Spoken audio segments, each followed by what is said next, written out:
Oh, I forgot to record. Can everybody that's coming in go on mute, please?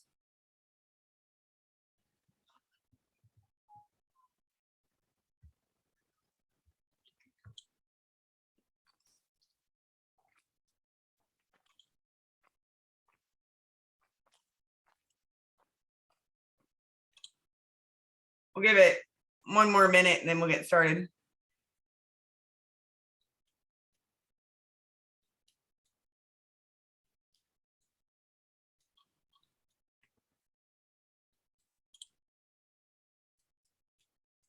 All right. Well, I want to thank everybody for being here, and especially you, Adam. I know it's a busy season for you. I was wondering if we could start off with you telling us a little bit about yourself and your operation and where you're from.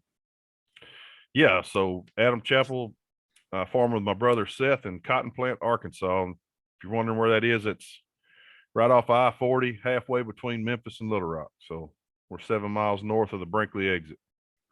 So Google map that later if you want to. But we farm corn, cotton, soybeans, and rice, and a few specialty crops that we roast for animal feed and using cover crop blends, sunflowers, some different summer peas, things like that. That's just a small portion of the acreage, and occasionally when everything works out right in the fall, we'll buy some cows and graze some cover crop fields. But we 100% no-till if we can be, and try to do 100% cover crop if we can. Weather's usually our limiting factor here in Arkansas, rain being the primary one. But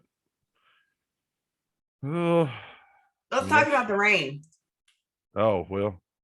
So, yes. Well, a lot of people right now, are suffering from drought, and it's too cold and their wheat didn't turn out, but you have the opposite problem. So what kind of issues do you face with the too much rain? Yeah, too much rain. Yeah, if there's a bunch of folks on here that are suffering from drought, don't hate me. I'm just the product of where I live. But the last few years, we've averaged between 60 and 70 inches of rain. And that's pretty tough to deal with because we get it all during planting and harvest season. So it's hard to get planted when fields are flooded most of the time, and same thing with harvest. So it's been a challenge the last few years. This year, what are you planting right now? So we've got all our corn and cotton in, and almost all of our beans. We're still planting rice, and after we harvest our wheat, we'll have double crop beans to go. But tomorrow and Wednesday, we're going to try to get all our specialty stuff planted, some sunflowers and Laredo soybeans and Red Ripper peas. Sorry, I just got excited because your dad walked in. Yeah, I probably should have put a sign on the door. That's all right. So you do cotton a little bit different. Can you tell us how you plant cotton and when you started doing that and why you do it differently? Yeah, we do 76-inch cotton, so it's basically a 1 in, 1 out skip row. And we started doing that to save seed cost. Cotton seed in Arkansas is between $5.85 and $6.50 a bag, depending on the variety and the technology that you get.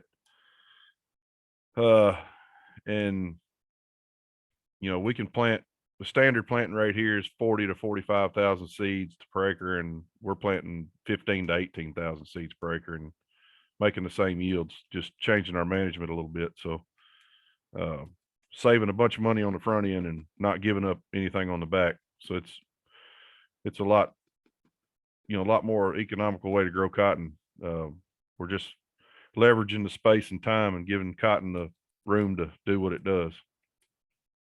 So have your neighbors started adopting that practice as well, or do they just drive by and think you're nuts? Well, most of my neighbors don't grow cotton. We're like the last holdouts right through here. There's a few new guys jumping back in there, but they're growing just traditional 30 or 38-inch rows. They're not, these are some first time cotton growers, so they're going to go by the book. They're not going to try anything out of the ordinary. But skip row cotton's not uncommon here, but skip row at those populations is. So yeah, they think I'm a little crazy with that. So what inspired you to do that? I mean, what made you take the leap? And did you start doing that on all your cotton all at once, or did you just try it out little by little? Well, the first year we just tried a couple fields. And what inspired us is money. We were trying to cut input costs, and I work with some guys from Australia, and they grow cotton at 180-inch cotton, super wide rows, and make really good cotton. So they kind of convinced me to do it, to try it, and then we didn't have any differences the first year. So now that's all we do. We're completely set up for 76-inch cotton, and we're not going back. And that's because it gives it more room to grow out, right? Yeah, we get way more fruiting positions on each branch, and we just get a lot more production per plant. So we end up with the same bales of lint per acre. Is that the same kind of thing you do with your rice now as well?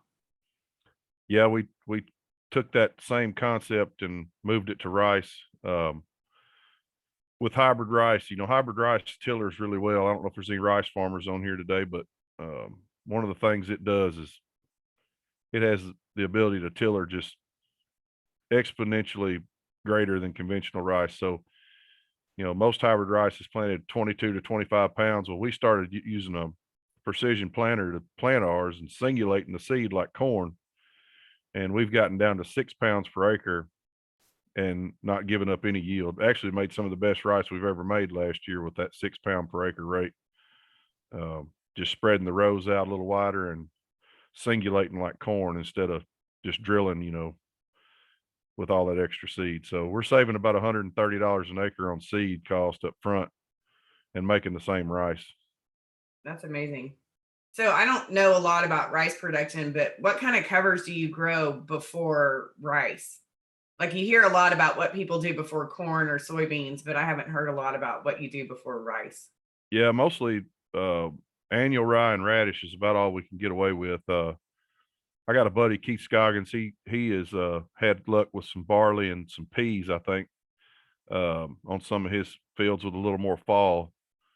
So there's a few options you can do, but for us in our soil type where we grow rice, annual rye and radish is about the two that we use the most. Everything else just kind of suffers in that heavier clay. Okay. So it's the soil type more than the crop that's going in. Yeah, for rice cover it is. There's just not a lot that we can pick from in that soil type. I mean, it's heavy clay and it doesn't have good internal drainage, so you got to have something that'll tolerate some wet feet. So when you started using covers on your other crops, did you start out like with just cereal rye, like a lot of people do when they're just beginning, and then how did you transition out of that into more multi-species? Yeah, that's all we did was cereal rye when we first started. We planted 300 acres of cereal rye was our first cover crop. We did that in the fall of 2009. And we did that for a few years ahead of beans and cotton and started working really well. And then we did it in front of corn one year and we had some problems because we didn't know what we were doing and didn't know who to ask back then. So that's kind of when we started researching hard and figuring out we need to change our mixes or our fertilized applications or something to deal with that if we're going to go cereal rye ahead of corn, which we don't do much anymore. We try to go heavier broadleaves ahead of corn and use a grass that's slower to develop like oats or triticale at lighter rates. So we're pretty we plan a lot about what's going in next and what we plant ahead of that, just to avoid some problems like that and get the best bang for our buck for our next crop. So you were getting a lot of nitrogen tie up then with the cereals. Yeah, that's what it is. I mean, whenever I first did that and had yellow corn, of course, all my experts around here were telling me that it was allelopathy, or however you say that word. Nobody knows how to say that word. Yeah, but y'all know what I'm talking about. Anyway, that's not the case. you know, I know it does that on small seeded stuff, but last time I checked, corn is not a small seed. So um, it's absolutely nitrogen tie up, and that's what the corn looked like. It looked like it was starved for nitrogen. So we you know, that year we just adjusted our nitrogen applications to try to correct that best we could. We still had a yield hit that year, but we learned a pretty good lesson, and we hadn't had that hit since. We've made adjustments to not have that happen again. So Let's talk a little bit about your fertility program and what you do ahead of planting. Like, I know a lot of conventional farmers, they might put on the same rates every year, or base it off of, you know, their university soil tests possibly. But it seems like all the regenerative farmers I talk to, especially when they're using covers, they might be using different types of fertility, and they're planning it out, you know, almost a year in advance. So what does that look like for you on yeah, your so operation? the only two soil tests we do anymore, well, I say the only two. We do some for bulk density and PLFA and stuff like that on occasion, just out of curiosity. But the only two we do it with any regularity are total nutrient digestions, and then of course y'all's test. And I promise she didn't pay me to say that. That's just what we do. But um, those are the only two we have faith in anymore. And you know, we try to base our nitrogen reuse or applications off of the Haney test, and then our P and K availability off of total nutrient digestion. And we hadn't applied any P and K since 2016. That was the last year we bought any, and don't plan on buying any for a long time, if ever. So, but as far as prior to planting, those are the two tests we pull. And then we just build our plans according to our results and go from there. So are you taking into account like cover crop, you know, what you put out? Do you account for like how much nitrogen you might be getting from that? And then Yeah, any of the additives you put on, which aren't synthetic fertilizers? yeah. So we try to assign some kind of credit to the cover crop we use, and we back that up with sap sampling. So we'll see, you know, how our levels are progressing through the growing stages of the corn or beans or whatever. And then if we need to address any problems, we will. But we use a lot of compost. You know, we're spreading that on pretty thick. That's something new that we're doing. And we send samples of that off to kind of see what kind of contributions that can make. And then at planting, we do a little bit of starter. It's got some micronutrients and a little bit of like a little small sniff of P and K, but it's, you know, not even a pound per acre. It's very small. It's mostly just sugars and things to feed our microbial population around the root zone to get that plant started. So you mentioned your compost and that this is a new operation. You told me the other day you're making your own compost. How do you go about doing that? Well, so there's lots of feedstock here in Arkansas that's free. I mean, people want to get rid of it, mainly rice hulls, gin trash, and then sawdust is another one that, you know, we have a big timber industry here. So we've got tons of sawdust. And those are all huge carbon sources. The gin trash has got a lot of nitrogen in it. And then we have to supplement with some chicken litter also. We have to pay for that, especially now that nitrogen prices are up. Chicken litter has increased 5x from what I bought it last year. But we just combine those ingredients and add a native inoculum that we make. We just gather leaf litter out of our wood lots and combine it with a bunch of molasses and yeast and cornmeal and different things, and let that grow in a tub, and then make a liquid solution out of it after it's ready. And then that's what we inoculate our compost piles with when we turn them, and we end up with a really nice product at the end. So very nutrient rich and microbial rich. It's a great thing. How many acres did you make this year of compost? Like, I mean, how much were you able to put out? Yeah, we were able to put out a little over 3,000 acres worth at about 5 tons to the acre. So quite a Just bit. not a small compost pile. No. It's there's well, Arkansas is the leading rice growing state in the union, and rice hulls are they're actually a problem for our rice mills. They don't have anywhere to go with them except for landfills. So I'm doing them a service, and they're doing me a service. They don't really know it, because I think if they knew it, they'd start charging me for it. But Okay, we right won't now, tell anybody. yeah, we won't tell them, but I'm doing them a service by getting rid of it. So So how are you turning that? You have special equipment, or how often do you do it? How do you know when to turn it? yeah, we've got it's a compost turner. Midwest Biosystems made it. And we monitor it for temperature and CO2 level. And when they hit certain levels in the windrow, we turn it and inoculate it. So we'll spray moisture in it with inoculant every time we turn it, and molasses. We put molasses with it also. Yeah. But your top dress program, after you do your SAP analysis, is that all synthetic, or are you using any biologicals? Or No, it's mostly we try to use as much AMS as we can, or 32%. We try to stay away from urea at all as much as possible, but sometimes we just, economics just demand we use urea. But no biologicals in that mix. yeah. Just fertilizer. And then I think a lot of people don't know about the total nutrient digest. I love that test, but what is it telling you without me feeding the words into your mouth? Well, so a buddy of mine, Dan Prevost, he's the one that introduced me to the total nutrient digest. And, he had a farm he was working on, and he had Malic 3s.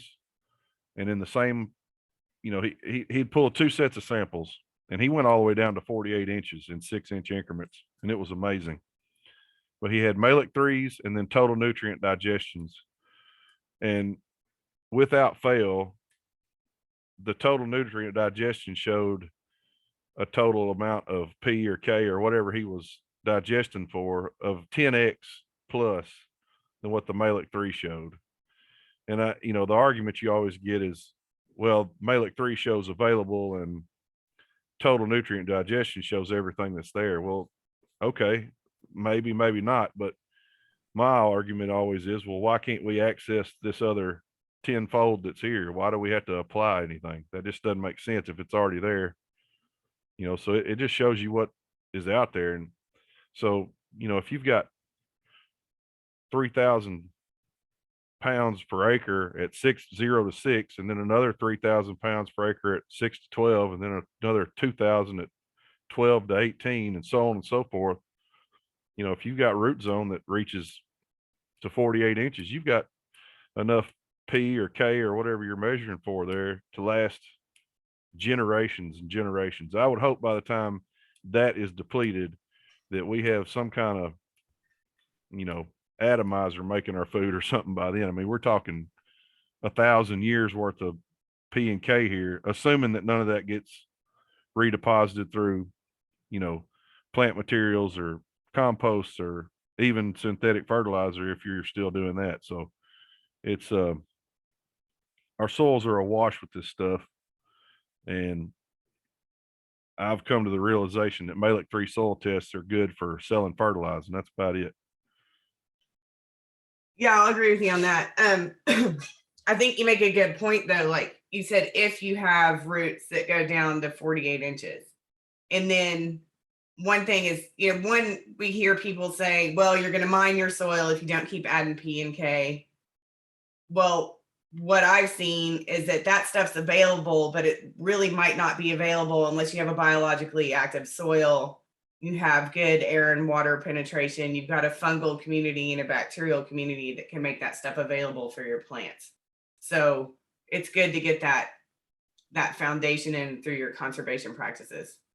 Yep. Oh yeah. I mean, if you're full tillage and sterile system, then none of that's going to be, you're completely dependent. You're growing your stuff hydroponically, basically. if you have a sterile seed bed with nothing alive in it. So. Yeah. So you do no-till cover crops. You have diverse crop rotations. Tell everybody a little bit about your cattle operation. And I know you told the story over and over again, but I like it, and how you got into integrating livestock. Well, so I'd seen some guys doing, grazing cover crops and stuff in the winter, and they were, and I still don't know cow terminology. So if we got cattle growers on here, y'all just gonna have to bear with me. But I don't know, stalkers or cow calf pairs. I don't know. They were going out and buying these expensive cows and treating it like a full-fledged cattle operation, which is fine if that's what you're going to do. But they were getting them in the fall and selling them in the spring. And I don't know if you got enough time to do all that. So what we decided to do was go buy cull cows, just junk, the cheapest stuff we could find. Anyway, so we were working with a sale barn in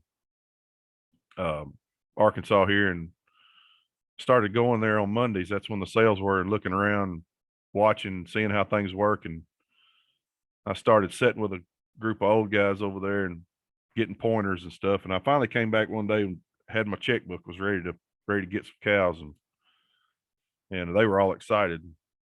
So we started looking at cows coming through, and this first batch came through, and they were, I don't know, 800 a head or something like that. They said, that's a deal for those cows. That's the ones you need to get. And I did a little math in my head, and I knew how many I wanted.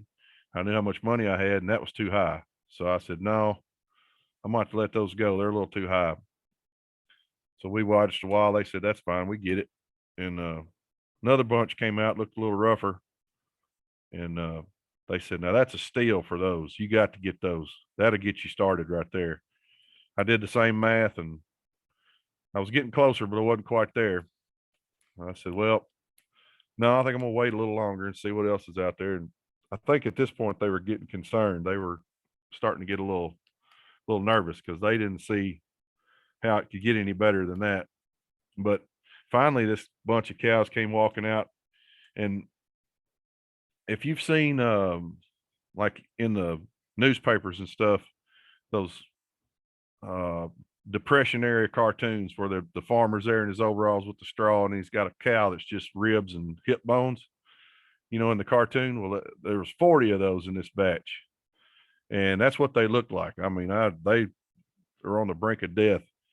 Anyway, I told them those are the ones I wanted, and those guys told me that they wouldn't even make it back to cotton plant. So anyway, I ended up getting those cows for $250 a head, and they were right. A few of them didn't make it back to cotton plant. They were dead on the trailer when we got there. But, we took those cows, grazed them on that cover all winter. And by the end of it, they were beautiful and shiny. We ended up selling them for 1,100 a head because they were just completely different cows. I mean, that was a home run to me. We did lose a few, but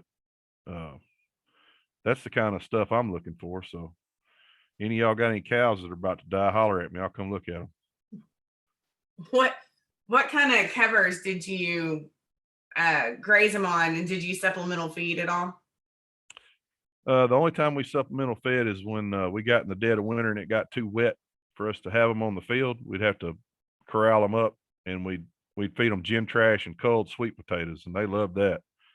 But we grazed them on two different blends. We had a summer blend, and then we moved them to a winter blend. And the summer was, Sudan, sun hemp, cow peas, just anything I had in the warehouse, I threw it together. I thought, the more stuff that was in it, better chance I had of them having something they'd like. And they ate every bit of it. So, but when I put them in the summer blend, that stuff was like 12 feet tall. And I'd never dealt with cows before, especially none that had been neglected like this. So I just backed the trailer into the gate and turned them loose. Now, I didn't have a spot mode for them or anything. Well, they hit that tall cover and just freaked out and just went everywhere. And I didn't know if they were still in the paddock or if they were 2 counties away. We couldn't find them. We'd walk out there and we'd hear some stuff shuffling around. So we were like, I was panicking. I was like, I don't know if we've even got any cows left. I know there's a few in there because I can hear them, but I don't know if we've got them all. So my brother, he's a lot smarter than I am. He said we need to go to Walmart and get a drone so we can look at them, from above and count them. So we did. We went to the toy section and got us $100 drone that would take pictures. That's all it would do. So we took off from the truck with this thing. We're flying around. We could see some cows. The next thing we know, the thing is tumbling towards the ground because a hawk had come out of the tree line and decided it didn't like that drone in its area and just destroyed it. So I guess if you're going to do that, you need to buy one that's big enough to intimidate birds of prey, because that one didn't, and it did not last. We got one picture off of that $100 drone. So learning experience there. But we did see in that one picture that there was a lot of cows still out there, and by the time they chewed all that cover down, they were still there. So I felt a lot better in just knowing that they were still out there. But did you happen to see any Sasquatch out there? Ever since we started cover cropping and especially since we started putting the compost out, that compost has a real musty smell to it. And I think that's a Sasquatch attractant, because we've got a lot more of them now than we used to. A lot of different species are showing up because of the cover cropping and some of the WRP that's been put in. Like quail are abundant now, and hogs are starting to show up, which we don't like, but we think the Sasquatch numbers are going to try to hold the hogs down. So it's just circle of life. Hogs are bad, Sasquatch good. I could probably make a lot of money chartering Sasquatch hunts, but because we get them on the game cameras all the time, but I want to keep them out there chasing those hogs. So we're just gonna let them be.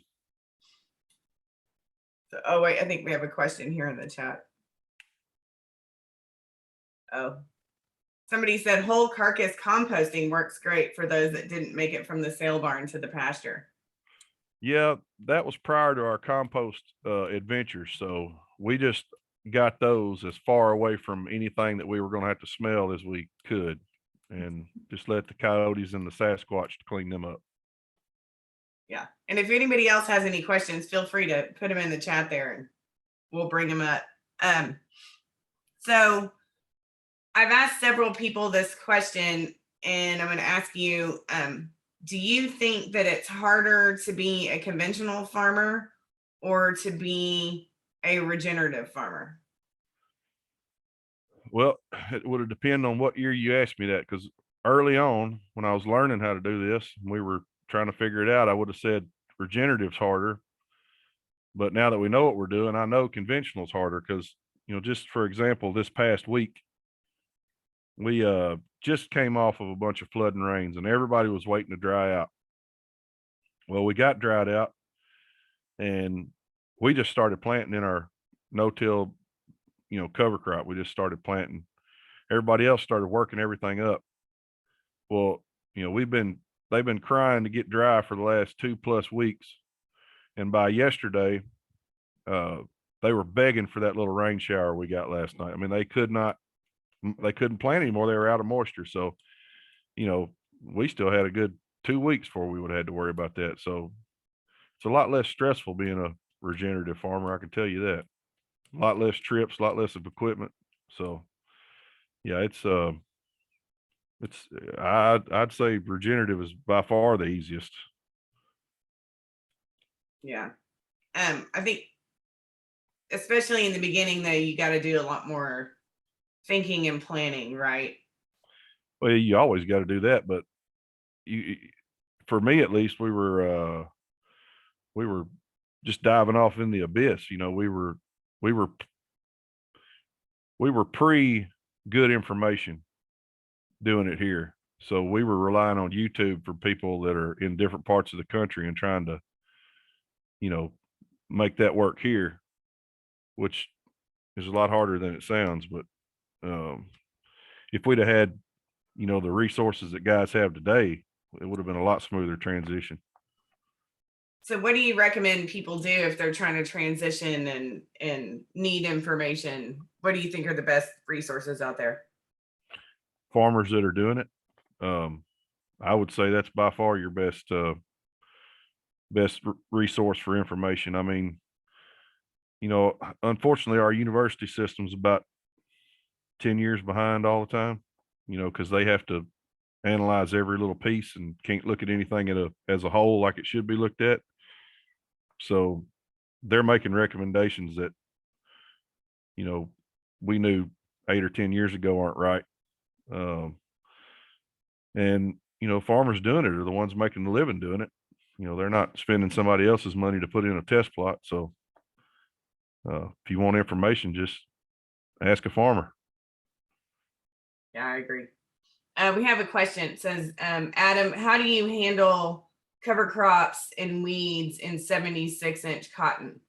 Are you planting green? Are you crimping it? Do you have a hooded sprayer? What are the logistics behind that? Yeah. So, the first year we did it, we just planted green, and that worked fine. We had a really nice mat, and we just went with traded cotton, so we were able to broadcast over the top a few times and keep everything clean. That was easy. Then we've done some some conventional cotton where we had to incorporate hooded sprayers, and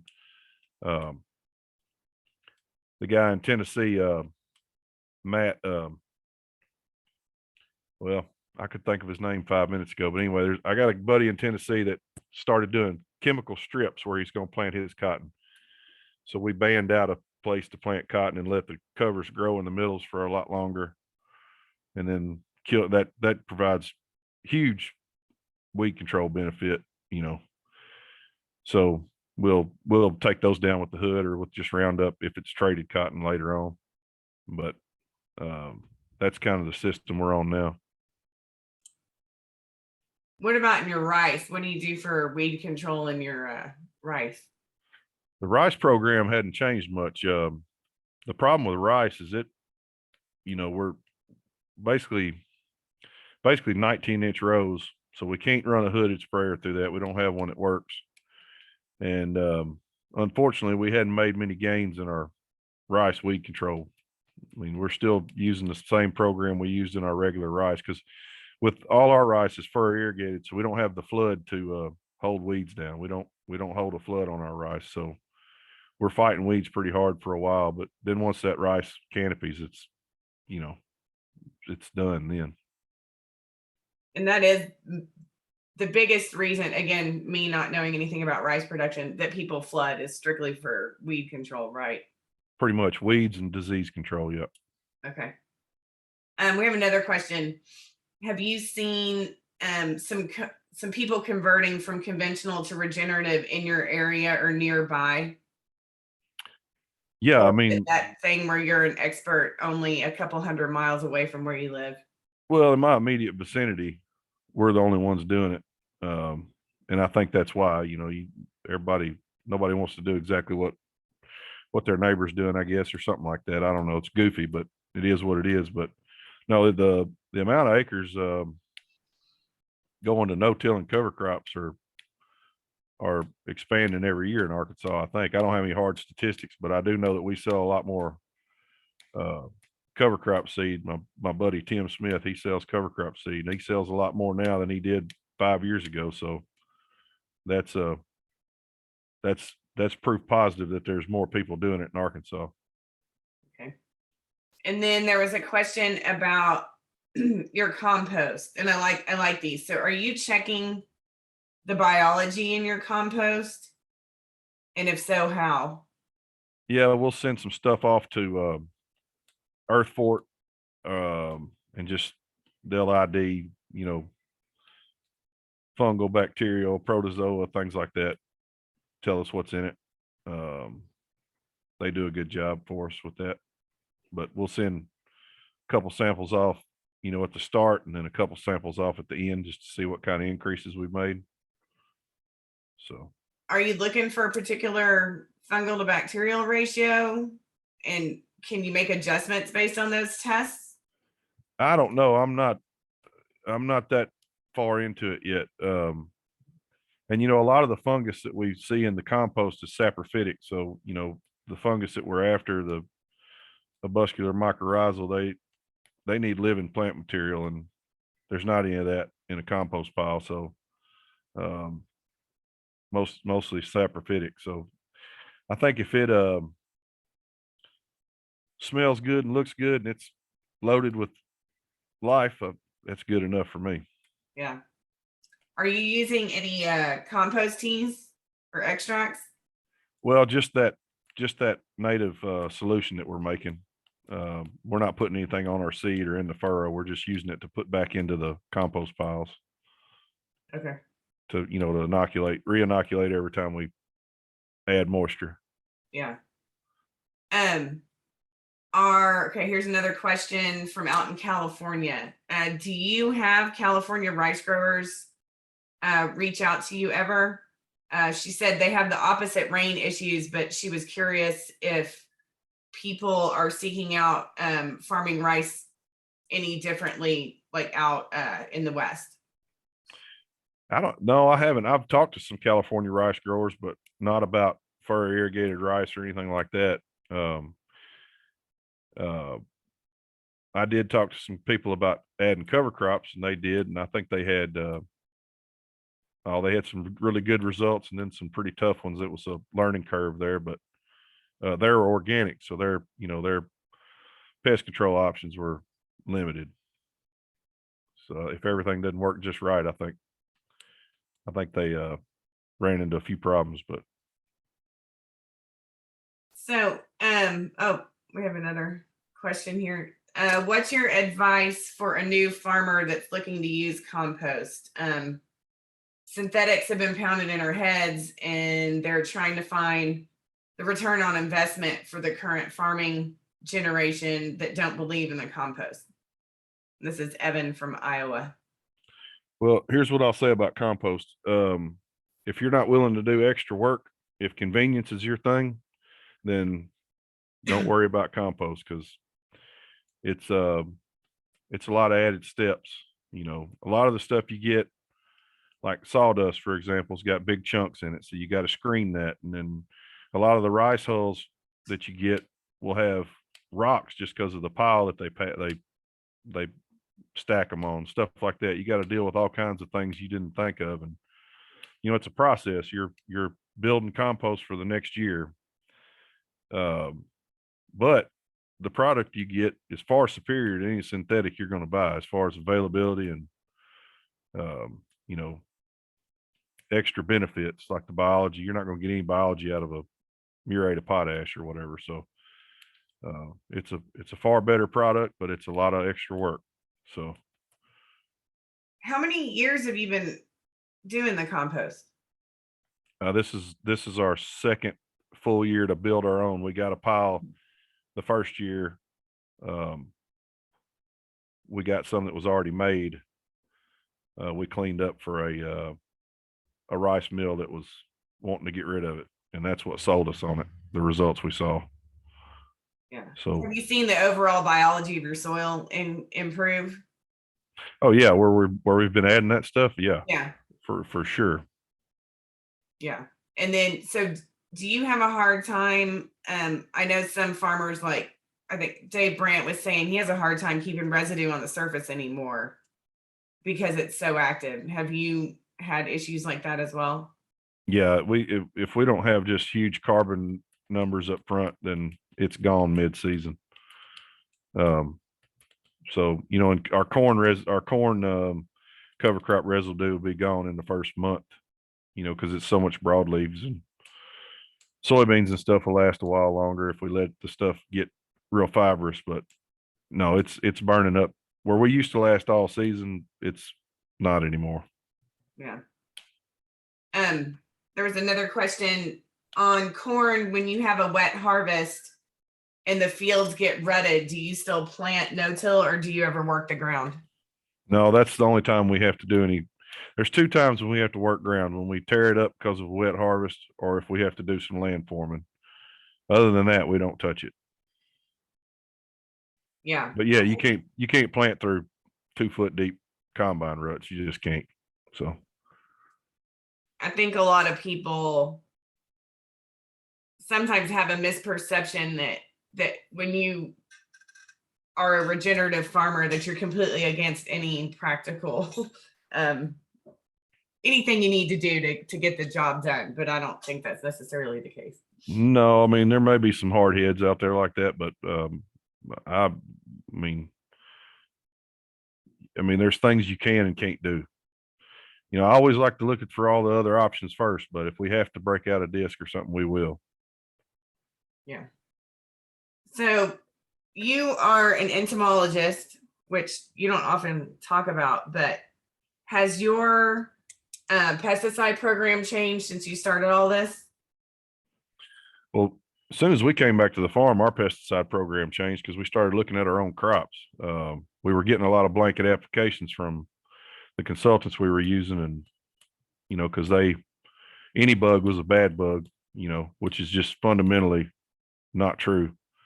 But as far as from when we were minimum till, no cover crops, all that, to now, like, one story I like to tell is like cotton 2 years ago. We had conventional cotton, and bollworm's a big deal around here. We get a lot of bollworms in the Mid-South. And all of our BT neighbors were spraying for bollworm, which, but you're not supposed to have to do that, but they were doing it anyway. So we were out scouting the fields, and we had an egg lay, and according to our thresholds, we should be spraying, but we noticed that we had ant colonies everywhere that were carrying the eggs off the plants down into their hives. So we just let that play out, and they just annihilated that whole flight. So we ended up with a worm every 20 feet as opposed to a worm every 3 feet, which is our threshold here in Arkansas. So we ended up not having to spray those worms because the ants did the job for us. And if we'd have been tilling and, spraying for no reason, those ants wouldn't have been there. So we try to, look for things like that now instead of just triggering sprays based on thresholds that don't fit us. Yeah, I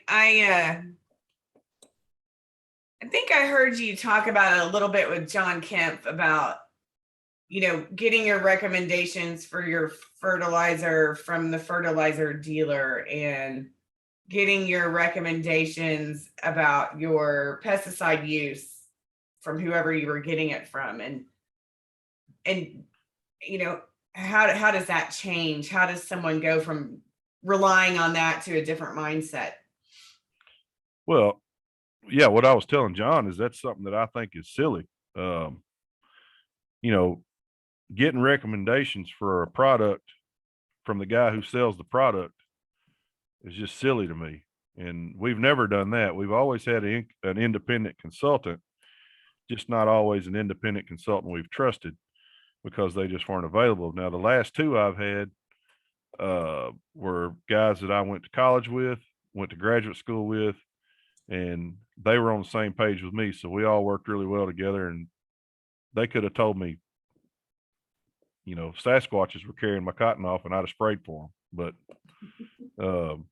because I trusted them that much. But now both of those guys have got kids, and they don't have time to check my crops, so I'm back out there checking them, and one other guy that I trust is checking my rice, but I'm checking everything else. And so, yeah, that's what I was telling John. All these guys that rely on salesmen to tell them what to put out, I just don't know how you sleep at night doing that.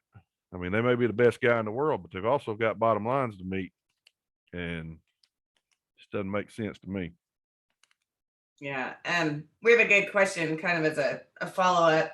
Scott asked, Adam, from your cattle buying story, you're certainly a good money manager.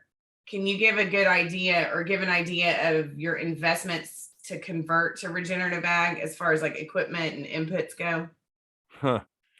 Yeah, we didn't make any investments. We Lawrence Steinlager, he likes to say innovate by inventory. We did a lot of that. So here's an example. We grew produce one year, and we had an old Monoson planter that we'd never planted into covers with. And it didn't have enough downforce to cut through our cover crop. We were planting all our produce in cover crop, just like we did our row crops. So I called our local aftermarket planter dealer around here, and I needed a solution. he came out and was telling me about Delta Force and all this stuff, and it was going to be like $1,500 a row. You know, this was a 6-row planter, and I was just like, man, you are out of your mind. I'm not spending that on this planter. It's crazy. So Dad had some old insecticide boxes back from the days we used to put Timic on our cotton in the barn back here. I don't know how that never got thrown away, but luckily they didn't. So we bolted those on the back of the planter and filled them up with Quikrete, and we had all the downforce we ever wanted. So for about $80 a row, I got all the downforce I needed, and called that planter guy and told him don't come back here with any of that crazy mess. So we do a lot of that. We don't make any big investments in equipment if we don't have to. You know, we try to come up with a solution that's like another one. We needed a row cleaner set up because we had the row yetter cleaners with the fingers on them, right? So they were just wadding up cover crop like spaghetti on a fork. So we called the planter guy again, and he had these floating row cleaners with depth bands on them and all this stuff. Can be like $400 a row. And I told my brother, I said, I don't have any other option for this. We might have to do this. He said, oh no. He said, we got a whole stack of disc openers back there and a plasma cutter. He said, I'm going to weld a disc opener to the front of that yetter, cover those fingers up, and I'll be damned if it didn't work as good as anything we could have bought. I mean, and he did that in like an hour and already had the scrap metal laying there. So yeah, we don't make investments in equipment other than time and a little brain power, you know, unless it's absolutely necessary. Yeah. Here's kind of a relevant question too, when we're talking about equipment. So what is your preferred repair process for contouring the ground? Contouring the ground, is that pulling beds? I think so. That must be a Midwest term. I'm not sure what that means, but we call it bedding down here. So we can furrow irrigate. So all we do on that is pull a 4-inch plow either every 38 inches or every 76 inches. That's the gist of it. So just clean it out from residue and dirt clods and you know, whatever's in there from the previous year, just so we'll have a good path for the water to go. Otherwise our infiltration rates get so much we can't get to the bottom of the field. So we actually have to do a little disturbance in those furrows to get to the bottom of the field. Yeah. So the water won't make it all the way because you've improved your infiltration rate so much. Yeah, we've got to disturb the soil in the furrow to make it not infiltrate as well in the furrow, just to get water to the bottom. That's kind of funny. So you had mentioned produce and growing produce. Are you doing that on a large scale right now, or? No, right now I've got about 100 by 100 garden, and that's it. No, I will never grow produce again in my life. That was awful. Man, I think we had 40 migrant workers and a perishable product and brokers who were full of it. And no, somebody comes around here trying to get me to grow watermelons or something, they're going to be in a fist fight quick. I ain't never doing that again. What is that? What you were growing? Was it watermelon or what? We grew watermelons, squash, zucchini, okra, green beans. We had a few cantaloupes, and we may have had some cucumber or bell pepper in a one little spot. I can't remember, but it was mostly cucurbits, you know, watermelon, squash, stuff like that. So it just wasn't worth the labor and investment to. Oh, well, when we started out, we had a crop coming off before everybody else, and it was rolling. I mean, we were doing good. We thought we were we thought we were going to get to quit row cropping and just produce farm. And then when everybody else's crop came in, all those brokers that came around promising the world, they abandoned ship over here and went back to their regular customers. So we got left hanging with a bunch of crop that we could not sell. So that was a learning experience I will never forget. I have a hard time eating squash now, and I like it. It's just that when I put it in my mouth, I just cringe from that experience. That's funny. You do plant green though in your smaller garden, right? Yeah, I did. Yeah, I posted a video about that the other day. Yeah, we had where we put all our tomatoes and green beans and peppers. We had a big tall cover crop. We rolled it down, planted, and everything's rolling. Yeah. What'd you use to roll it down? Oh, we had an old turf packer that was a buddy of mine that bought off a golf course. He was rolling his garden down with it behind his four-wheeler, and we just pushed it, because we didn't have enough garden to do it with a four-wheeler. It's just a little garden. I think it's important to know you can do that too, because I've talked to some of the like master gardeners associations around here, and they just think that these practices are insane. There's no way you can apply what farmers are doing on a large scale to a smaller garden. But I mean, I don't know why you can't. It's easy. Yeah. It's a lot easier than breaking out the garden hoe and weeding all the time. Yeah, I agree. I like to just throw the seed out there and just let it become a jungle, but that's because I'm lazy. Yeah, I like a little more order in my garden. I like to know what I'm picking and where. Yeah, I was impressed. So there was another question. When we say that the biology in the soil changed, how do we know that?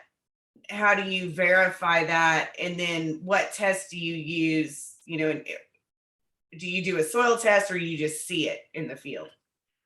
Well, there's lots of tests you can do, right? I mean, PLFAs you can send off and get it, whatever's in there classified. I mean, there's lots of tests, but if you just go out there with a shovel and take a scoop, dig it up, the structure of the soil's changed. That's because of biology. There's earthworms there that didn't ever used to be there. That's obvious biology. Around the roots, the rhizosphere is clinging to the roots. That didn't ever used to happen. When we pulled plants up before, they'd just be white roots. So, I mean, there's all kinds of things you can just look at. The smell's different. The soil's a lot more mellow. Like I can take a 2-foot sharpshooter spade and just sink it to the hilt. And I used to couldn't get it in 6 inches before. So, just things like that have changed, and that's the easiest way to tell. Yeah, I think a shovel is the best tool you can use out in your fields, and definitely the cheapest, which is right up my alley. Yeah. So when you go out there, we were in a field day last week, and I mean, you could definitely see the difference where they'd had long-term covers. There was more, it was crumbly, like you said, it was attached to the roots, the worms were there. So first I'd pull out a shovel, but there are soil tests that will tell you how your biology is doing. The Haney test, and then you can do PLFA to see your fungal to bacterial ratios. And I think there's some other stuff that's coming out that I'm not too familiar with that involve genetics, but anyway. What is your handle on Instagram? Cotton Plant Kid. Yeah. It's on Instagram and Twitter, and I try to post stuff on there just, I don't know, just to see what, show folks what's possible. Okay. Yeah, there was a question about that. Well, we have about 5 more minutes left. Does anybody else have any other questions? Oh, here pops one up. Here, I'm going to put Adam's handle in the chat. Cotton Plant Kid, right? Yep. Okay. Yeah, that's we went to school in Desart, and whenever mom or dad would take us out, dad usually, because nobody'd say this stuff in front of mom, but they said, "Oh hell, here comes them cotton plant kids." So that's where that came from. So you're saying that everybody was scared of your mom? Oh yeah. Yeah, I got a bunch of knots on my head from my mom thumping my skull. Sounds like a good woman. Yep. All right. I want to share with everybody. I'm going to share my screen here real quick. I hope y'all can see that. Coming up June 1st and 2nd, you can come see Adam speak live at Farming for the Future down here in Salado, Texas.